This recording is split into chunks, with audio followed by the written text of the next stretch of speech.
I get real confused when I try to explain what the life of Billy Graham I think is meant to America.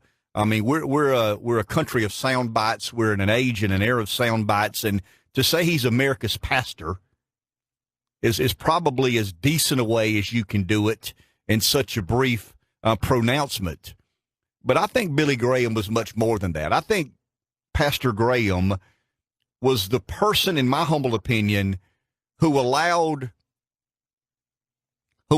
Christianity to be a force in the public square. I can remember and have read some of the early crusades he gave when he refused to give crusades if they segregated, the audience. There was a couple of crusades in the South in the early 50s or late 50s when he said, I'm not going to be a part of this crusade if we, ask the blacks to sit over here and the whites to sit over there, in a period of time when that's the way the country was operating, in the South in particular.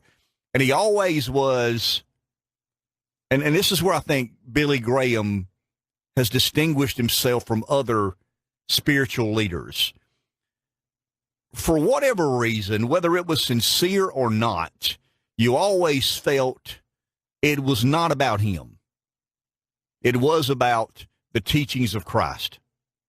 And I think humanity and civilization and society and modern culture and religion, I think we've all tried to add a certain flavor or ingredient to the story and history and message of Christ. And I think it's as simple as the cross. The virgin birth, the crucifixion, and the resurrection. To me, those are the three distinguishing characteristics of the Christian faith. I believe, because I've been taught this, that there are two reasons Christ came to earth. One was absolutely biblical, scriptural, and prophetic, in that he was a sin atonement for the rest of the world. That there was a sacrifice God had to make. It was the ultimate sacrifice, that being his own very son. But I believe that Christ came and lived a very brief period of time in human form to teach fellow man, as an example, how to treat fellow man. And I think Billy Graham understood that. I think Billy Graham understood that a lot of religious aspects of Christianity have probably hindered and harmed the gospel. One of his great comments, Rev, was he said, I don't believe the foot of the cross is segregated. And I just think, when I think of him and I think of his contributions to society, the mainstream is interested and enamored with the fact that he counseled presidents. He was confidants of very important, and world leaders looked to him for spiritual guidance. But I think the story of Billy Graham is how simple he kept his message, how centered on the teachings of Christ it was in the beginning, was in the middle, and I guess till his dying day. But I think David poses an interesting question that I thought very often about. What if Billy Graham was scheduled to speak at UCal Berkeley tonight? What if Billy Graham was in a hotel room in Cambridge, Massachusetts today to give the commencement address at Harvard University? What sort of response and reception would he have? What could we expect out of our academic hierarchy in this certain time and place in American history? And I go back to my mom. And my mom was pretty close to Billy Graham, I'll be honest with you. I told the story on the air, and a good friend of mine has actually repeated it, that the one or two times my father and I ever talked about death and eternity. My dad was not deep that way. I mean, he was a business guy, and he was interested in what business was about. But I remember one day my father said, look, I hope y'all outlive me, because the last thing a parent wants to do is bury a child. And when you do, don't you let that preacher make it sound like he's burying Billy Graham, because he ain't. And that just for my father, who was as hard-nosed a business guy and as realistic about that world as anybody, there was still a yearning. And the person he respected the most, for whatever reason, I have no idea, never asked him that, was Billy Graham. Now, my mom, I told the story last week or the week before, my mom dressed my brother and I up and promised us to go by the Sunday house after the crusade in the late 60s when Pastor Graham came to Florence. I didn't no more want to go to the Man in the Moon, but she said that, that we were going to the Sunday house afterwards. And I remember. So what I'm saying is, Rev, the majority of us Christians, the majority of us people who believe in the gospel of Christ, who believe in, once again, the virgin birth, the crucifixion, the resurrection, Billy Graham has a place in our heart.